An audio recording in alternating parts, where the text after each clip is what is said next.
پہلے تو آپ لوگوں کے پاس لیول پلینگ فیلڈ کا معاملہ تھا اور اب تو صرف پارٹی کو بھی بالکل کھڑے کنارے لگانے کی خبریں گردش کر رہی ہیں، ایسی کوئی طاقت ہے اس خبر میں سے؟ دیکھیں آج میں الیکشن کمیشن کے پاس توہین الیکشن کمیشن کا کیس لگا ہوا تھا عمران خان کے خلاف، نہ مجھے نوٹس آیا، نہ عمران خان کو پتہ ہے، نہ میرے کسی وکیل کو پتہ ہے، نہ میرے کسی جونیئر کو پتہ ہے، نہ مجھے کوئی میسج آیا، نہ ٹیلی فون کال آئی۔ میں اپنے حلقے میں کمپین کر رہا تھا تو مجھے کسی نے فون کیا کہ جی ٹی وی میں چل رہا ہے کہ کیس لگا ہوا ہے۔ میں بھاگم بھاگ وہاں پہنچا تو پتہ چلا جناب کیس لگا ہوا ہے۔ میں نے ان کو جا کر کہا کہ آپ انصاف کی کرسی پہ بیٹھ کے جتنا ظلم ڈھا رہے ہیں، جتنی زیادتی کر رہے ہیں، جتنی ناانصافی کر رہے ہیں، وہ سب پوری قوم، پوری دنیا، پورا انٹرنیشنل میڈیا دیکھ رہا ہے۔ اور اس کے بعد ہم نے کہا کہ آپ کم سے کم اس وقت جو آپ کی کانسٹیٹیوشنل ڈیوٹی ہے کہ آپ فری اینڈ فیئر الیکشنز کرائیں، آپ پورے پاکستان کے الیکشنز کو چھوڑ کے آپ توہین الیکشن کمیشن میں پڑ گئے ہیں اور عمران خان کو سزا دینے کے چکر میں پڑے ہوئے ہیں، اور مجھے نوٹس نہیں۔ آپ جو ہمایوں دلاور والا کانسیپٹ ہے کہ ون سائیڈڈ سزا دینے کا، یک طرفہ فیصلہ کرنے کا، وہ آپ اس کو دہرانا چاہتے ہیں، یہ انصاف ہے آپ کا؟ تو ان کے ساتھ میں نے پوری تفصیل کے ساتھ ان کو بتایا اور الحمدللہ وہ پھر تاریخ انہوں نے دی۔ لیکن پھر کمال کی بات ہے، میں نے کہا الیکشن کے بعد کی تاریخ رکھیں، میں ایم این اے کا کینڈیڈیٹ ہوں، میں نیشنل اسمبلی کا کینڈیڈیٹ ہوں۔ اور انہوں نے پوچھا کہ آپ لڑ رہے ہیں؟ میں نے کہا لڑ رہا ہوں، لیکن آپ کی وجہ سے مجھے جو نشان بلہ ملنا چاہیے تھا، آپ کے ظلم کی وجہ سے وہ مجھے فاختہ مل گیا۔ چلیں ہم نے اسی پہ گزارا کرنا ہے۔ اب میں فاختہ کے سیٹ پہ لڑ رہا ہوں۔ میں نے کہا میں اپنے حلقے میں تھا، میں وہاں سے چھوڑ کے آیا ہوں۔ اور پھر میں نے کہا آپ 8 کے بعد کی کوئی تاریخ رکھ دیں۔ انہوں نے کہا نہیں ابھی ہم 24 جنوری رکھیں گے۔ میں نے کہا آپ یہ کرتے ہیں، ظلم کرتے ہیں، ناانصافی کرتے ہیں، اور اگر ہم اختلاف کریں، آپ پہ تنقید کریں، تو وہ تنقید جو ہے وہ بھی آپ سے برداشت نہیں ہوتی۔ یعنی آپ کو اوپر آپ ہر غلط کام کریں تو بھی آپ سے کوئی پوچھنے والا نہیں۔ جو کچھ اس وقت پروپوزر سکینڈر کو گرفتار کرنے اور اغوا کرنے، وکیلوں کو گرفتار کرنے سے لے کر، یہ بلے چھیننے سے لے کر، لوگوں کو اغوا برائے بیان کرنے سے لے کر آج تک جو کچھ ہو رہا ہے، یہ سب اس کی ذمہ داری آپ پہ ہے۔ لیکن آپ نے آج تک مجھے بتائیں کہ کوئی ایک سٹیپ اٹھایا ہے؟ جو آپ نے فری اینڈ فیئر اور ٹرانسپیرنٹ الیکشن کرانا ہے وہ تو آپ کام کر نہیں رہے، لیکن جو باقی یہ کام ہے، باقی سارے کام آپ کر رہے ہیں۔ تو بہرحال اس پہ انہوں نے کہا کہ نہیں جی تنقید کریں لیکن بڑے احتیاط کے ساتھ کریں۔ میں نے کہا بھئی احتیاط کیا ہوتی ہے؟ ان کو میں نے شعر سنایا، ہم آہ بھی کرتے ہیں تو ہو جاتے ہیں بدنام، وہ قتل بھی کرتے ہیں تو چرچا نہیں ہوتا۔ سر جی بتائیے گا کہ کل آپ نے جو ہے نا وہ کیس ریلوی صاحب السلام علیکم جی، لیول پلینگ فیلڈ کا کیس کیوں واپس لے لیا گیا سر؟ کیا ہوا تھا؟ اعتماد ختم ہو گیا ہے چیف جسٹس؟ دیکھیں پاکستان کی سب سے بڑی عدالت اگر پاکستان کے آئین کے خلاف، یعنی پاکستان کے آئین کے مطابق فیصلے دینے کی بجائے پارٹی کے آئین کو پاکستان کے اوپر آئین کے اوپر کر دیا، یہ دنیا کا پہلا کیس ہوگا، دنیا کا۔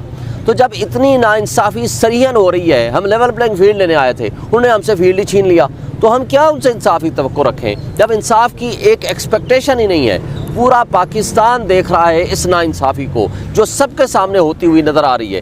اگر ناانصافی ہوتی ہوئی نظر آئے تو پھر اس میں بحث کرنا، اس میں تفصیلات میں جانا سوائے وقت ضائع کرنے کے اور کچھ بھی نہیں ہے۔ تو اس لیے ہم نے فیصلہ کیا، انہوں نے کہا آپ سے انصاف کی ہمیں کوئی توقع نہیں ہے، اس لیے ہم اپنا کیس اللہ پہ چھوڑتے ہیں، عوام پہ چھوڑتے ہیں، ہم عوام کی عدالت میں جا رہے ہیں۔ اللہ تعالیٰ ان منصفوں کا ضرور حساب لے گا جو اللہ کی کرسی پہ بیٹھ کے، اللہ کے نائب ہیں، منصف اللہ کی ذات ہے، عادل اللہ کی ذات ہے، اللہ کی کرسی پہ بیٹھ کے جو ناانصافی کرے گا، آج تاریخ اس فیصلے کو بدترین اور سیاہ ترین الفاظ میں یاد رکھے گی۔ ایک جسٹس منیر نے فیصلہ دیا تھا، وہ نظریہ ضرورت ایجاد کیا تھا۔ دوسرا فیصلہ ذوالفقار علی بھٹو کا جوڈیشل مرڈر ہوا تھا۔ آج یہ جو تیسرا فیصلہ آیا ہے، یہ پاکستان کی تاریخ میں سیاہ ترین الفاظ میں لکھا جائے گا، اور ان فیصلوں سے زیادہ بدتر تاریخ میں لکھا جائے گا، اور تاریخ ان کو ایسے الفاظ کو، ایسی فیصلوں کو اور ایسی شخصیات کو جنہوں نے کمپرومائز کر کے فیصلے لکھے ہیں ان کو کبھی نہیں بھولے گی۔ سر یہ بتائیے گا کہ انٹرنیشنل میڈیا اس جو پی ٹی آئی کا بیٹ سیمبل کا ایشو تھا اس کو بہت زیادہ ہائی لائٹ کر چکا ہے، ہر جگہ پہ یہی معاملہ ڈسکس ہو رہا ہے اور بہت مذاق بن چکا ہے پاکستان کی جوڈیشری کا، تو اس کو کس نظر سے دیکھتے ہیں؟ وہ تو ایک توہین عدالت آرام سے لگا دیتے ہیں اور اتنا ڈرتے ہیں، کیا ان کو اس سے کوئی فرق نہیں پڑتا ہماری عدالتوں کو؟ دیکھیں قابل افسوس بات ہے، پورے پاکستان میں ایک لحاظ سے آئین کو معطل کر دیا گیا، بنیادی انسانی حقوق کو معطل کر دیا گیا، پاکستان میں جمہوریت کا جنازہ نکال دیا گیا، پاکستان میں ایک ایسا سسٹم لاگو کر دیا گیا کہ جہاں ایک سپر لاڈلے کو مسلط، یعنی ایک اقلیت کو اکثریت کے اوپر مسلط کرنے کے لیے ایسا ڈھونگ رچایا گیا جس میں عدلیہ بھی اس کو جوڈیشل سٹیمپ کرنے کے لیے تیار ہو گئی۔ یہ کھڑے ہوئے ہیں جہانگیر صاحب، میں کل ان کا سروے دیکھ رہا تھا، آپ دیکھ لیں پبلک کیا کہتی ہے، یعنی پبلک کی اکثریت ایک پارٹی کے ساتھ کھڑی ہے اور اس اکثریت کو آپ نے پورے پاکستان میں فارغ کر دیا کہ پی ٹی آئی کو کوئی ووٹ نہیں دے گا۔ یعنی پاکستان کی 70% 80% آبادی یا قوم یا ووٹر یا لوگ ہیں، آپ نے اس سے ان کا حق جو کہ رائٹ آف فرنچائز ہے، بنیادی انسانی حق ہے، آپ نے وہ چھین لیا۔ یہ کیا جمہوریت ہے؟ کیا ہم جمہوریت کی خدمت کر رہے ہیں؟ کیا ان فیصلوں سے سیاسی عدم استحکام ختم ہوگا؟ کیا معاشی تباہی جو ہمارے ملک میں آئی ہوئی ہے ہم اس کو کور اپ کرنے میں کامیاب ہوں گے؟ کیا انویسٹر کو اس الیکشن کے ذریعے پاکستان میں لانے میں کامیاب ہوں گے؟ کیا کوئی انٹرنیشنل انویسٹر ہمارے ملک میں آئے گا؟